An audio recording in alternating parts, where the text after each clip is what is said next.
So let's move on. Ang topic natin ngayon ay keep the temple of God holy.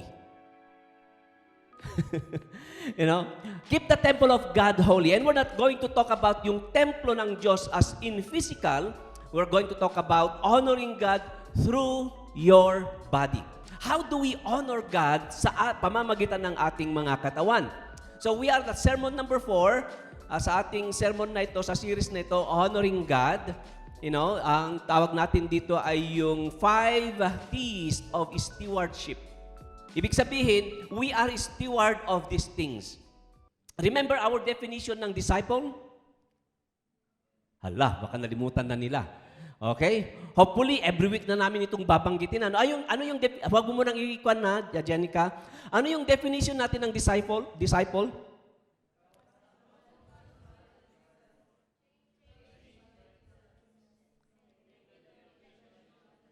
Wow, sarap man ng pakinggan. So, ang definition natin ng disciple ay, a disciple is someone who knows and follows Jesus, one who is changed by Jesus, and one who is committed to the mission of Jesus Christ. Alisin mo ang isa doon, it is incomplete.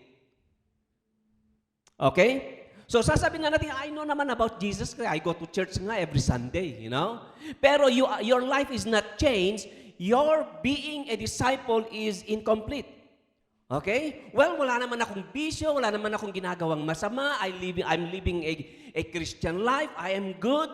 I'm almost perfect. Mga ganun, But you are not part of the mission of Jesus Christ. Your being a disciple is incomplete.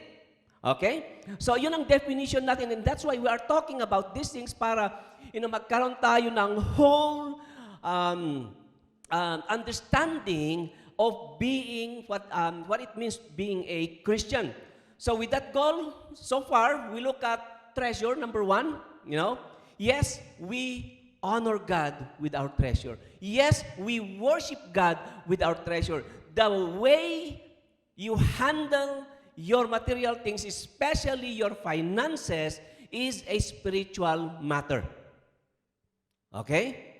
Yung mga Shopee dyan. Di ba? The way you handle your material things, your money, is a spiritual matter. That's treasure. Because God has given you all of those things para lang magamit sa ating Panginoon. Amen? Alright. Pangalawa, we talk about talent or testimony. This is the way you live your life. Ano bang nakikita ng ibang tao sa inyo? Meron ako na narinig na isang sermon, ang title niya ay, How Do You Smell?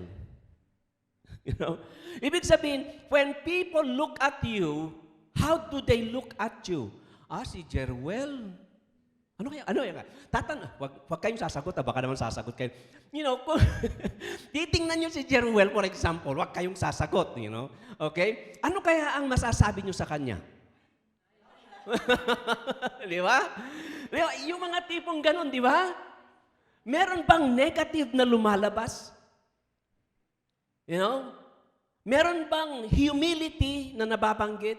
Meron bang buhay na, wow, si Jeruel, yung change sa kanyang buhay, it is so exemplary. Di ba? Ano kaya ang nasasabi naman yung mga kaibigan pag naririnig nila ang iyong pangalan o nababanggit ang iyong pangalan? Ano kayang sasabihin niya? Si Jeremiah, delikado yan. Akala ko ba naman anak ng pastor? Delikado yun, di ba? Sasabihin sa iyo yun, sasabihin ng mga kaibigan mo yun, akala ko ba naman nagpupunta sa encounter? Ang sakit nun, pakinggan, hindi ba? So that's the testimony part ng buhay natin. Yes, we worship God, we honor God with our testimony, life testimony. Okay? And then we talk about yung number 3, talents. Very strong yung warning ni Jesus Christ about talents.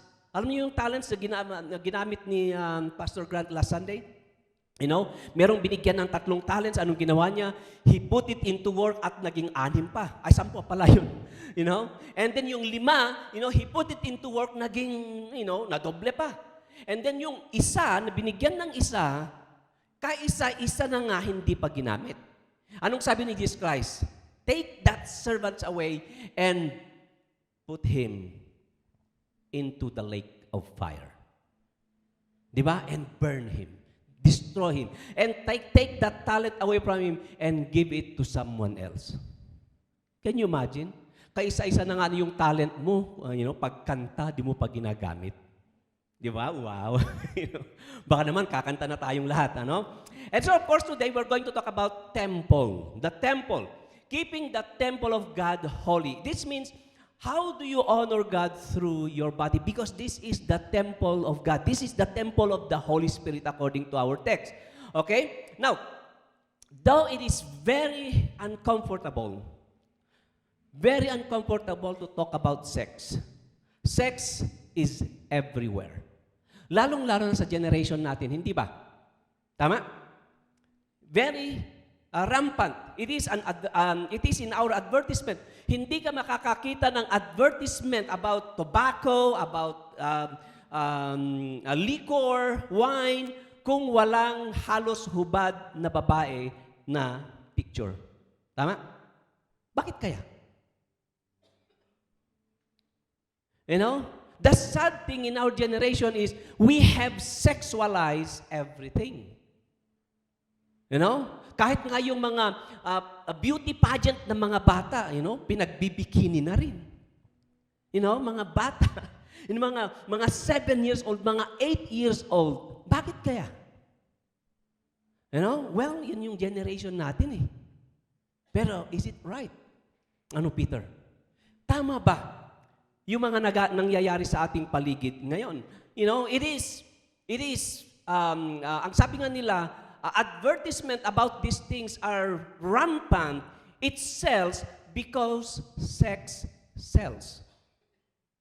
It is one of the biggest, ang tawag natin dito, most pinakamayaman na industry,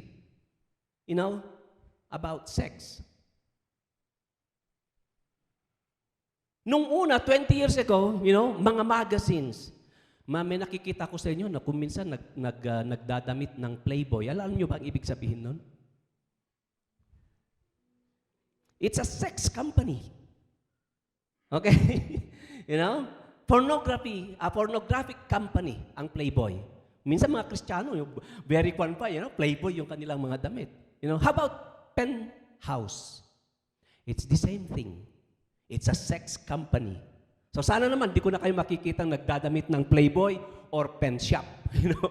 Or pen shop, Penthouse, I should say. Sorry na. Si JR, Penthouse. Umangal ka agad, okay? So those are sex companies, mga kaibigan. Okay? Sana naman di ko na kayo makikitang nagdadamit ng mga ganun because you are basically advertising those pornographic companies. Okay? So primetime TV and movies are filled with casual sex with multiple partners. Tama? It's so common that we are used to it. Parang wala nang, pag nakita mo parang wala lang. Right? Pero the problem is, what about young kids? Will you allow your children to grow up that casual sex is okay? Yan ang tanong ko sa inyo. Pero maraming mga magulang na ganun ang kanilang attitude. Pornography is just a click away on your computer, in your tablets, and even in your phones.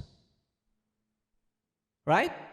Young girls are encouraged to dress for sex appeal. Alam mo yung parang halos kita ang kaluluwa. Right?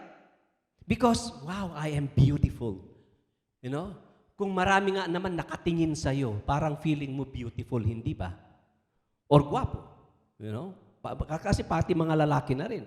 In history, it was common for cities to have temples for their gods, and in those temples were prostitutes who were willing to perform sexual acts in the name of their gods. Common, very common. You read biblical backgrounds, yun ang very common sa Corinth, sa Ephesus, every cities in biblical times, You know, they have temples for their gods. And if you have temples for the gods, they have prostitutes. Okay? And in our society, ito masakit ano, in our society, this is very parang parallel ng Corinthian church or Corinthian city. The city of Corinth was notoriously immoral. You know, basahin mo ang 1 Corinthians, 1 and 2 Corinthians, makikita mo yung immorality that was very rampant doon sa city na yon. There were adultery, homosexuality, ritual sex, very common. And then to have sex with a temple prostitute was a common in Corinth that was practiced, you know, in that city. Ibig sabihin, ito yung ginagawa nila. Okay? If you, lalo na yung mga babaeng hindi na pwedeng magkaanak or yung mga lalaking hindi na pwedeng wala silang capability na magkaanak. Ang ginagawa nila is they would go to the temple of that God and perform sex in front of their gods. And sometimes in public. Inisip nyo, nangyayari yan noon? Yes, it happened. And I believe it is happening today. You know, of course, the Bible, Paul, Jesus Christ condemned that lifestyle. Okay? I have to make that very clear. The Bible condemns this lifestyle. We may not have temples for our gods today anymore. But social media, ito masakit ano, social media and the world of internet had become the place for many to practice and indulge themselves in all kinds of sexual sins. Ano kaya if I come and get your cell phone today and look at the history of your browser, ano kaya makikita ko?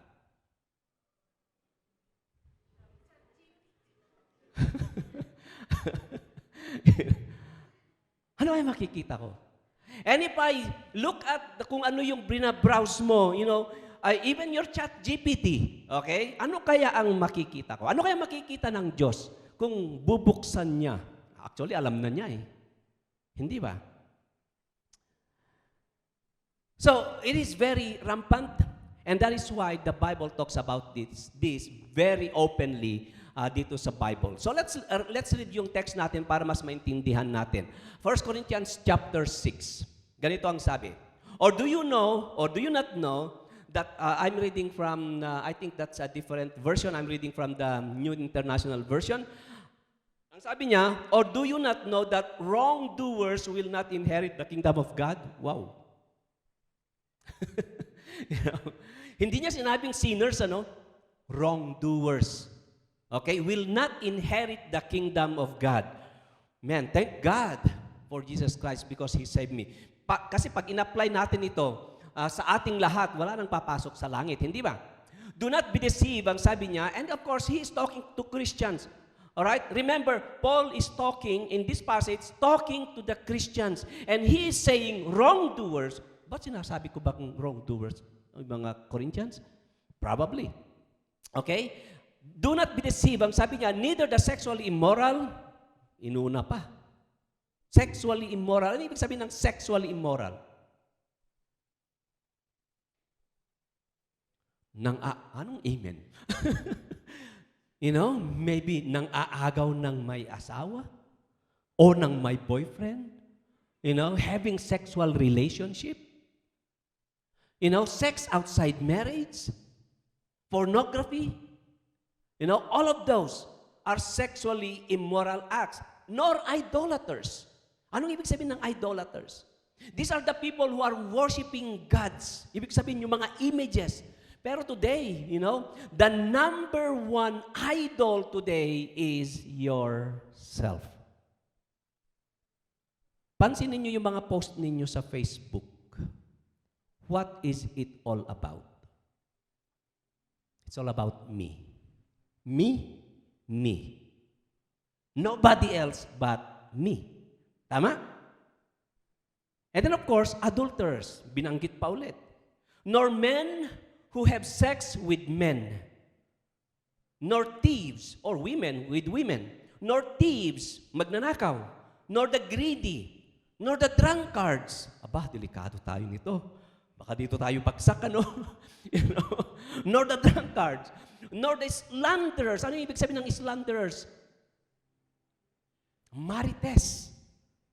You know, wag nating sabihin, chismis lang to, holy chismisan.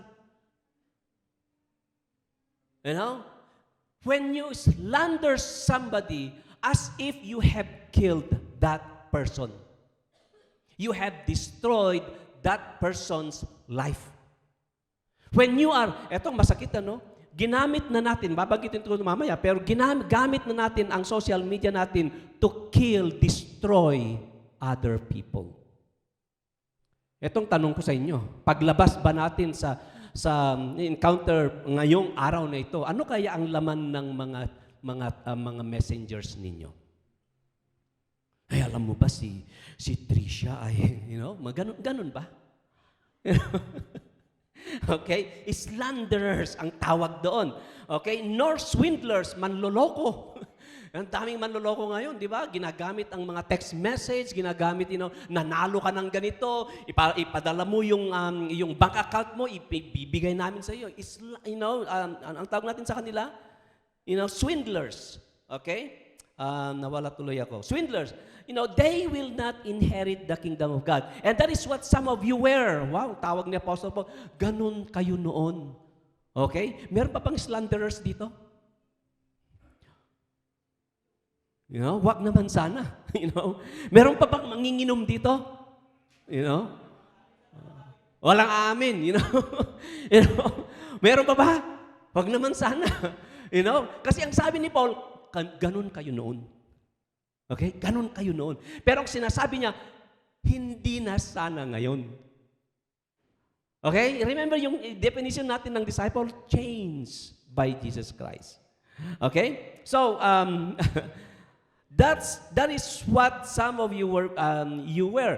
But you were washed, you were sanctified, you were justified in the name of the Lord Jesus Christ and by the Spirit of God. I have the right to do anything you say. Itong masakit, But not everything is beneficial. I will read that in different version mamaya. I have the right to do anything, but I will not be mastered by anything. Sabi ni Paul, you say, food for the stomach, eto na. And the stomach for food. And God will destroy them both.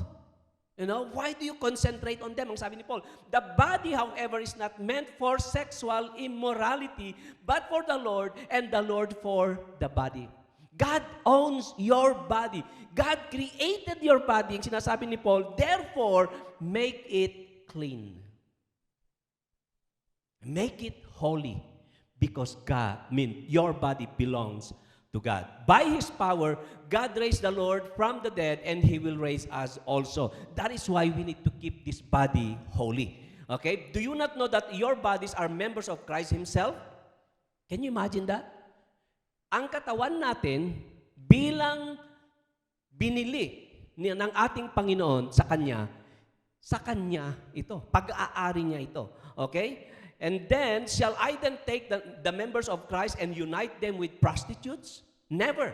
Do you not know that he who unites himself with a prostitute is one with her in one body? For it is said, those who will become one flesh. But whoever is united with the Lord is one with the Spirit. So ang sabi niya, verse 18, flee from sexual immorality. All other sins a person commits are outside the body, but whoever sins sexually sin against his own body. That's very napakabigat, Hindi ka lang nagkakasala sa Diyos, nagkakasala ka pa rin sa sarili mo. Do you not know that your bodies are temples of the Holy Spirit? Mas mabigat na naman. Ang katawan natin ay templo ng Holy Spirit who is in you, whom you have received from God. You are not your own. You were bought at a price. Therefore, ang sabi niya, honor God with your bodies. Ganda, Pero ang bigat na passage ito. Some passages na napakahirap i-preach, dahil kung minsan ayaw mong masaktan yung mga nakikinig. Pero we have to talk about them, hindi ba? Because it is part of the Bible. Alright? The message from 1 Corinthians chapter 6 is to honor God with our bodies. The Corinthian believers live in the most immoral city in the known world. Nandun lahat yung mga templo ng mga gods. Gods ng mga Greeks, gods ng mga Romans, and other gods. That's why in that continent, ang sabi ni Paul, to the gods, to the unknown God. And he was preaching about Jesus Christ. Okay? So it is the most immoral city in biblical times. Corinth Church, as a matter of fact, is the most troubled church in the New Testament. Problematic. Pag nag-aral kayo sa Bible school, mga taga-PCM dito, kaway-kaway naman, okay? Pag nag-aral kayo sa Bible school, you are going to learn about this. That the Corinthian church is the most problematic church in the Bible. Alam niyo bakit? The most sinful actually, There were all sorts of sin present. And one of the things na ipinoint out ni Paul is there was even a son and a mother having sexual relationship in that church. Nangyari yan? Oh yes. And the Bible is just showing us what it is and what it should not be with the Word of God.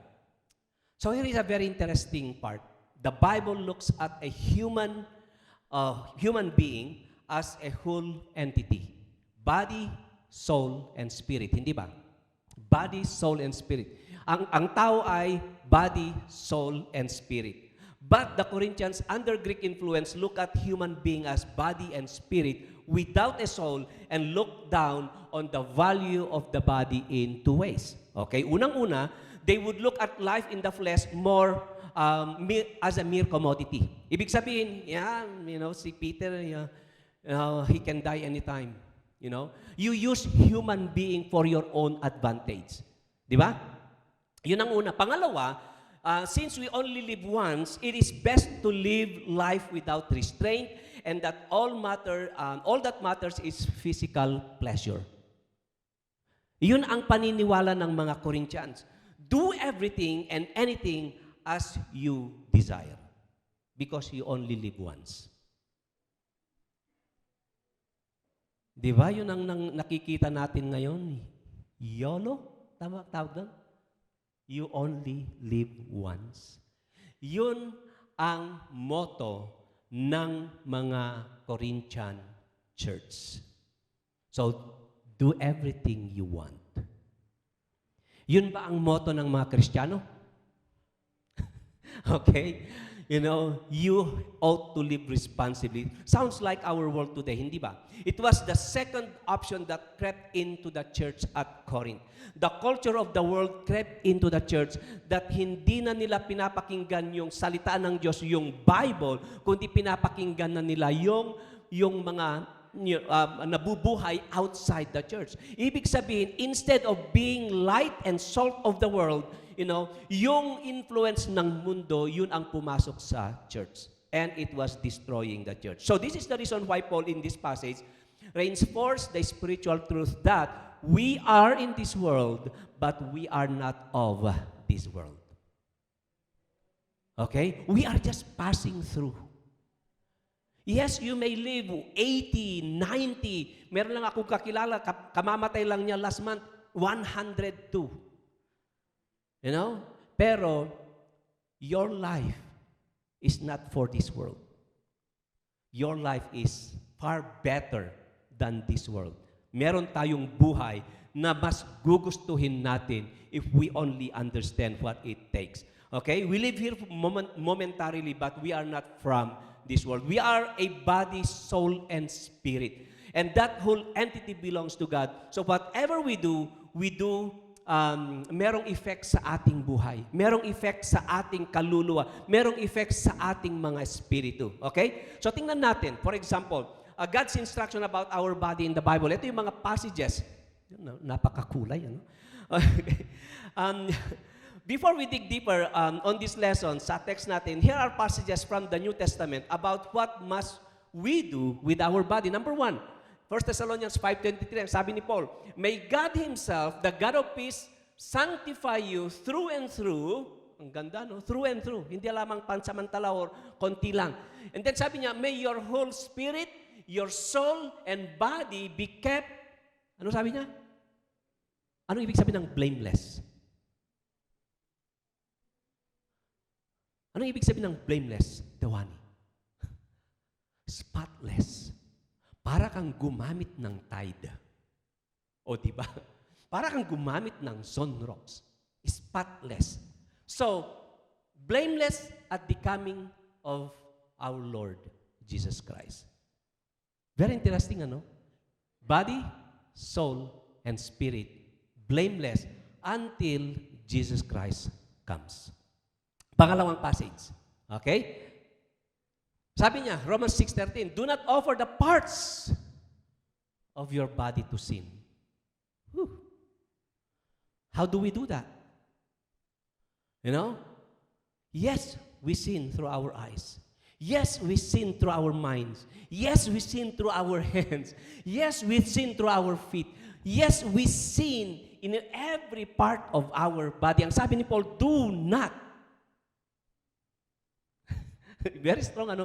Do not offer the parts of your body into sin as instrument of wickedness, but rather offer yourselves to God as those who have been brought from death to life, and offer the parts of your body to Him as instruments of righteousness. So we must honor God in every part, cells, DNA ng ating mga katawan. Next one. 1 Corinthians 9:27. Ito masakit. Si Apostle Paul again talking. No, I beat my body and make it my slave so that after I have preached to others, I myself will not be disqualified for the prize. Why? Bakit sabi ni Paul, I beat my body? Because sometimes the things na ayaw natin gawin, nagagawa natin, hindi ba? Ayoko nang sumunod manginom. No? Di ba? Pero nandiyan na naman, naamoy mo lang yung amoy ng alak. Sige, saan tayo? Di ba? Ganun tayo. Because, ang sabi ni Paul, I beat my body so that I will not do the things that I do not like to do. Okay, next one. 1 Corinthians 7:1. Since we have these promises, dear friends, let us purify ourselves from everything that contaminates. Kala nyo, ha? Ano yung mga contaminates? Body and spirit, perfecting holiness and what? Reverence to God. What are the things that contaminates our bodies? We were talking about sexuality dito kanina, no? Pero how about the things that we intake that destroys the body? How about yung mga ginagawa natin that destroys the body? I know many in the past, mga nagpupunta sa encounter, magdamagan sa computer shop, naglalaro ng kung ano-ano. Di ba? Magdamagan. Can you imagine magdamag? Kaya pagpasok sa eskwelahan, bangag. Ha? Di ba? Hindi na uso ang computer shop eh. Nasa tablet na, nasa cellphone na. Di ba? Ni panahon ni Pastor Grant, computer shop, ang dami. Ang daming mga computer shops naman. Pero hindi na uso eh. Nasa tablets na natin. Nasa room na natin. Kaya magdamag, maghapon, yun na lang ang ginagawa. Next one. Chapter 4 ng 1 Thessalonians, that each of you should learn to control his own body, nandun na naman yung body, in a way that is holy and honorable. Okay? Tingnan mo yung katawan mo ngayon, honorable ba? Baka naman masyado, di ba? Honorable ba? Okay? Not in passionate lust like the heathen who do not know God. For God not call us to be impure, but to live holy lives. Sabihin mo katabi mo ngayon, God called you to be holy. Alright, next one. James 3:6. Etong masakit. Pero yung mga marites. The tongue. Okay, also is a fire. Tingnan mo, laban yung mga dila. Para daw, fire. It brings destruction. sa atin. The tongue also is like a fire, a world of evil among the parts of the body. Alright? It corrupts the whole person, sets the whole course on his life on fire, and it itself set on fire by hell. Ang masakit sa dila natin, you use it to glorify God, you use it to praise, wow, ang ganda-ganda, di ba? Wow, ang galing-galing mo. Pero it is also used to condemn, to destroy, to marites anyone sa paligid mo. Di ba? Next one. Romans 12:1 and 2. Ito na yung last. Therefore, I urge you, ang sabi ni Paul, brothers, in view of God's mercy, to offer your bodies as living sacrifices. Sa Old Testament, every sacrifice were killed. Kailangan patayin mo pag sinacrifice mo. Even si Abraham, di ba? Nung sabi ng Diyos, offer your son. He was ready to kill Isaac. In the Old Testament, you have to die to be sacrificed. Pero ang sabi ni Apostle Paul, offer your bodies as a living sacrifice. Kasi hindi mo na magagamit pagpatay na eh. And that is your spiritual act of worship according to Apostle Paul. Okay? So why do we need to be concerned about honoring God in and with our bodies? So let us go back to our main text and look at the reasons why we need to take care of and put in order our body for the Lord. Paul says, therefore, honor God with yourself. So number one, okay, first, yan, okay, your body has a purpose. Merong purpose kaya binigyan ka ng katawan. Alright?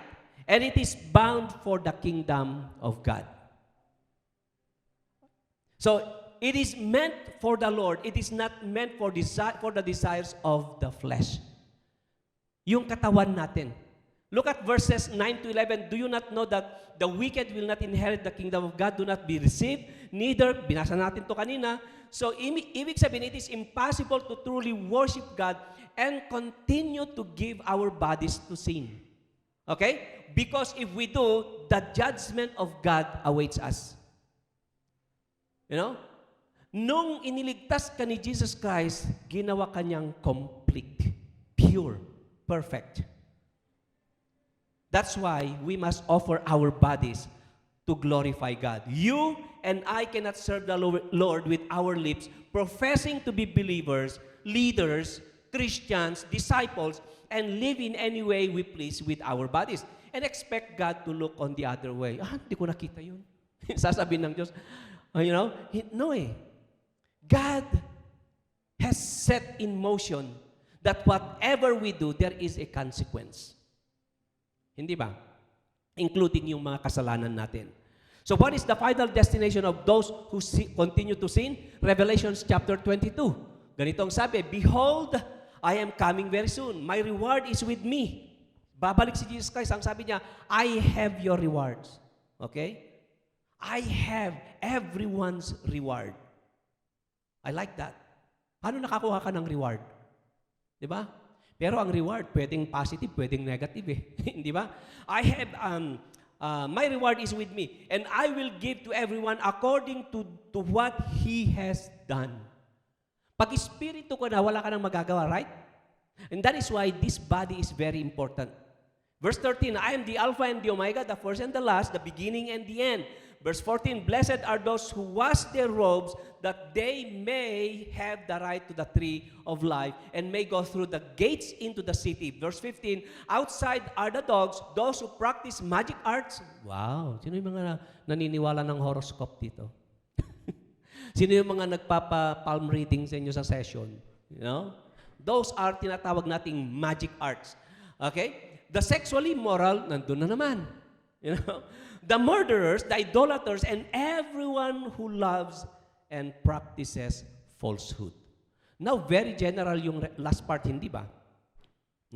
Pero everything that is against the will of God, that's why sabi niya falsehood, their part is in the fiery lake of hell. If you continue reading that passage. That is the bad news. But Paul has a good news. Sa mga Corinthians at para sa atin din. He says in verse 11, that is what what some of you were. But you have been, ang sabi ni Paul, washed in the blood of Jesus Christ, sanctified, set apart for God's possession, and justified, that means declared innocent of all charges. Remember yung series natin sa Romans, itutuloy natin sa January? You know, those three things are present. Washed, sanctified, justified. You know, thank Jesus Christ. Yun yung ginawa niya. The kingdom of God, where those who have been washed, sanctified, and justified, and who keep their body under Christ's rule, will reign with Christ for eternity. So the eternal wrath of God is a literal hell. Huwag po tayong maniwala sa mga, kung minsan nagtuturo, nandyan sila sa Burnham. Every corner ng Burnham, nandun sila. You know, nagja-jogging ako every morning and nakikita ko sila. Maaga din sila. You know? Nandun sila, mayroong mga, they do not believe in hell. You know? Hell to them is, pag namatay ka, that's it. You know? Dahil ang masasave lang sa kanila ay 144,000. That's it. Ilan na kayang tao ang nabuhay? Pagkatapos, 144,000 lang ang masasave. Pupunta ng langit. Hindi sasabihin nila ay kung hindi ka 144,000 dito ka sa mundo. Ang sabi ng Bible, God will destroy, annihilate, vaporize ang mundong ito. Saan mo gusto? Ma-vaporize o punta sa langit? Di ba? Number 2, your body is a part of Christ. You are joined with Him in spirit. That is number 2 reason. Here's a problem for many. This is slogan of the pro-abortion group. Ang sabi nila, and sometimes yun ang ginagamit natin, my body, my choice. Sino nang gumamit sa inyo niyan? Ito yung gamit ng mga pro-abortion. My body, my choice. So kahit may buhay sa loob ng aking tiyan, huwag naman sa mga lalaki, ano? Yung mga babae, you know, I have the right to kill what the life inside of me. Okay? Huwag sana natin gamitin ito. Because it is with the pro-abortion group. Everything, ang ginagamit nilang passage, according to verse 12, everything is permissible for me, but not everything is beneficial. Ang sarap kaya kumain, di ba? Amen. You know, samyutsal every week, or twice a week, thrice a week. You know? You know? Pero, everything, you know, allowable yun eh. Pero is it beneficial? Tama? You can drink any liquor you want, you know, kahit yung mga mamahalin. You know? Pero is it beneficial? You know, to put it simply, sa ating mga Kristiyano, non-Christians, ang choice nila ay good, bad, or good, hindi ba? Are you doing this because it's bad? Are you doing this because it's good? You know, sa ating mga Kristiyano, it's different. You know, ang choices ng mga Kristiyano ay good, better, or best. God is not expecting you to just do the good things. You do it better and do your best. Yun ang choices natin. Hindi bad or good. Good, better, or best. The moment we receive Christ, we are members of Christ. We are part of His body. That's why we have to choose the best for God and for ourselves. There is a freedom, you know, for believers in Christ. Meron tayong freedom, yes. Pero it is a freedom to do what is right. It is never to do, you know, yung gusto mo, kahit anong mangyari, kahit sino pang didipa sa iyong harapan. So the problem with the Corinthians and some problem with us today is that we are not just misquoting the Bible, we are misinterpreting yung Bible. Here's what Paul is saying, for example. Not everything is beneficial or improper, even if it is lawful. You may be free to do as you wish, but it won't do you any good. Tama? Pwede ka namang magkaroon, Peter, di ba? Magkaroon ng maraming girlfriend, di ba? You can do that. Allowable yun. But is it the best? Pwede kang maglaro, magdamag. Bayaran mo na yung assignment mo, yung project mo. You know? Pero, is it beneficial? Right? You can go party every night. Pero is it beneficial? Yun ang tanong eh. Is it the best thing you can do for the Lord? Is it the best thing you can do for yourself? Alright? So our freedom may not even may not be beneficial sa ating mga tao, sa ating mga paligid. Paul is calling for discretion and discernment in everything that we do. Discretion and discernment. We must discern. Okay? Remember, sinabi ko sa mga leaders kanina na baka 45 minutes ito. Okay? Pangalawa, Paul refuses to be mastered by anything. When someone justifies their action by saying, I am free, to do as I please, that is another way of saying, I am a slave. I am addicted to what I am doing. Therefore, that thing is my master. Right? So Paul's conclusion with this regard is, food for the stomach and a stomach for food, but God will destroy them both. Translation, food and stomach are passing away. So ibig sabihin, kahit itong katawan natin, kahit anumang gawin natin, busugin natin, sirain natin, do good about it, it will pass away. You will die. Ibig sabihin. So will you live a life worthy of living? The body is not meant for sexual immorality, ang sabi ni Paul, but for the Lord, and the Lord for the body. By His power, God raised the Lord from the dead, and He will raise us also. So, ibig sabihin, hindi porket mahal mo ang isang tao at mahal ka din niya, okay, ay pwede mo nang ibigay ang katawan mo sa Kanya. Because God owns your body already. Because we live in a resurrected power, we are not subject to the desires of the flesh. Bakit? Because when you die, okay, makremate ka man or mabulok ka sa, sa ilalim ng lupa, God is going to raise that body up again. And He wants to raise it holy, not corrupted, defiled, but holy. Dahil binili ni Kristo ang iyong katawan ngayon. Okay, binili niya with all His life. So do you not know, sabi ni Paul, that your bodies are members of Christ Himself. Meaning, we honor God with our bodies because we are united with Christ. Bakit kaya nagkakasala tayo palagi? Because we don't believe we are one with Christ. Okay, pangatlo, your body is the temple of the Spirit. The Spirit, the Holy Spirit lives in you. Tingnan mo yung katawan mo ngayon. The Holy Spirit is in you. Okay? You might not realize it sometimes. You may not even feel it. But the Holy Spirit is in you. Okay? So again, we honor God with our bodies because we are the temple of the Holy Spirit. God's Holy Spirit has taken up residence, In the Old Testament, ang residence ng Diyos, pag bababa siya from heaven to earth, yung templo, yung physical temple. But today, the Holy Spirit, the residence of God is your body. So imagine mo, tingnan mo yung katabi mo ngayon, the Holy Spirit is in him or in her. So, ang sabi ni Paul, flee from sexual immorality. This sin is so devious, dangerous, and powerful.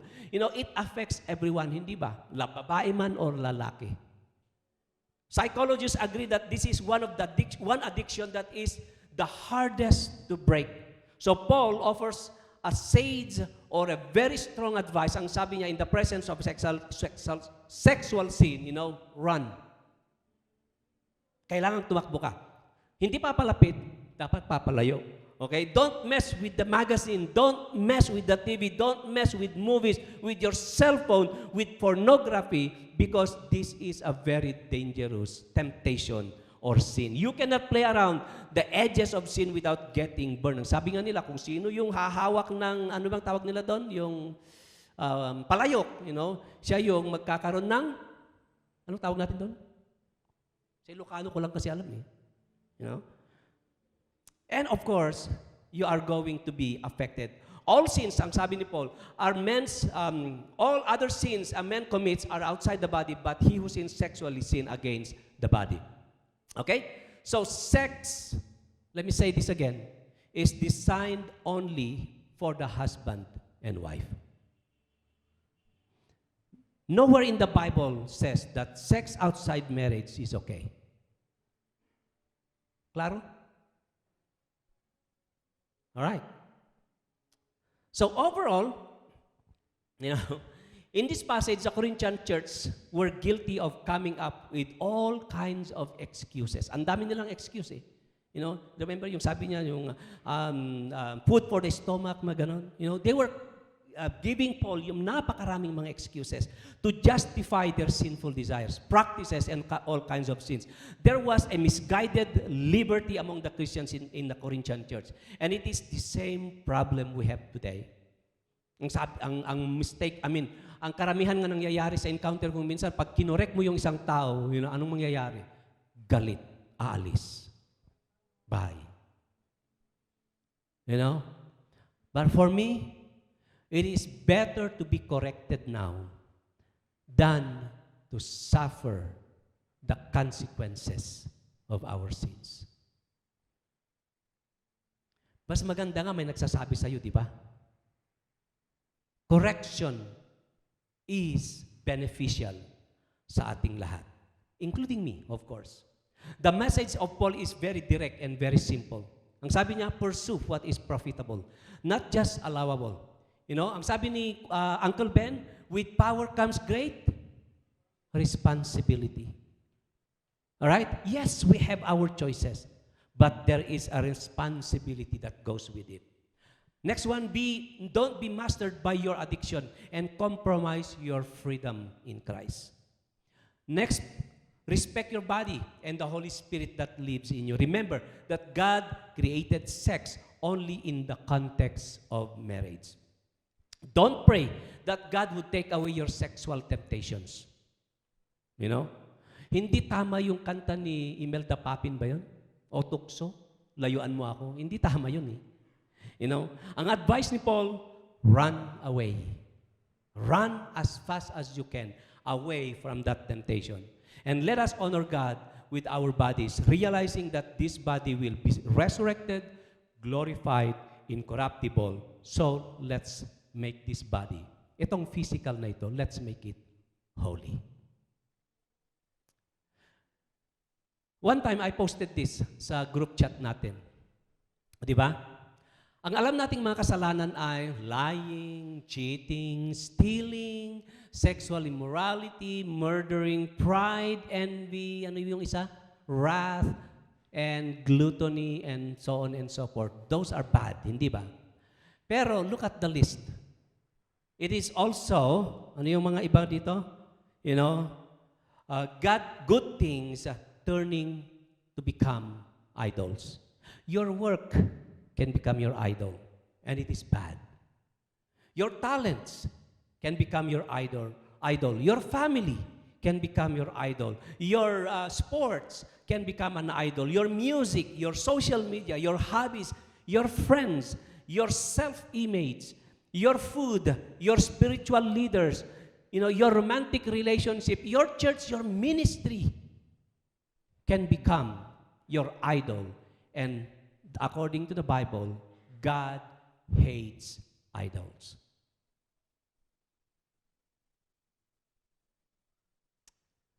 In closing, I want us to just bow down our heads. Yumuko po tayo. I want you to think about yung message natin sa umagang ito.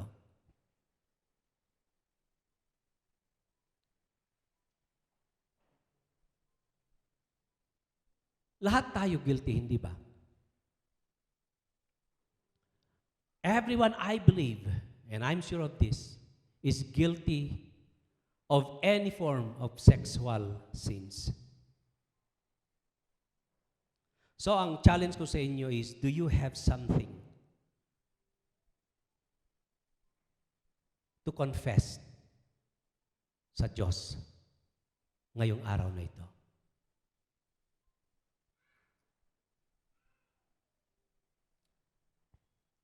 Have you looked at pornography in the past days?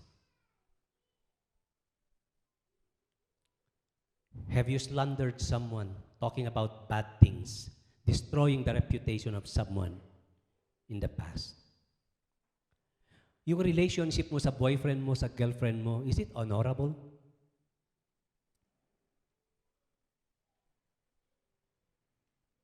The way you treat your parents, the way you treat your siblings, the way you treat life, the way you treat your schooling, education, the way you treat yung buhay na binigay ng Diyos sa iyo. Are they the best? Or okay lang sa iyo, I'm doing good. So let me ask you today, if those things na nangyayari sa buhay mo ngayon, especially yung pinag-usapan natin sa umagang ito about sexual sins,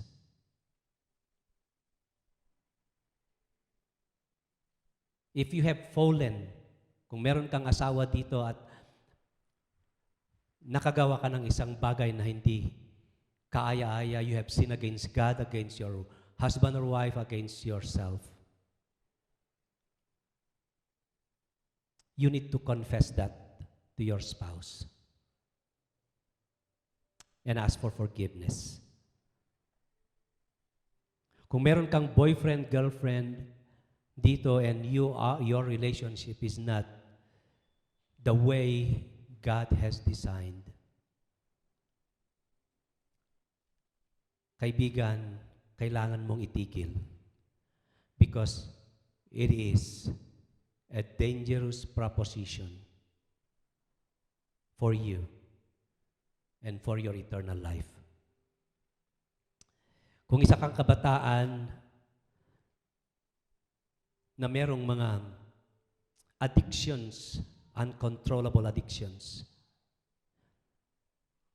maybe you need someone para maging accountable ka.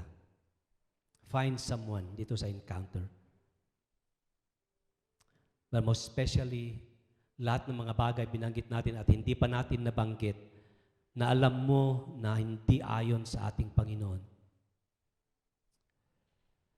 Just ask for forgiveness sa Diyos ngayon. Because He is willing to forgive, sanctify, justify you in His presence.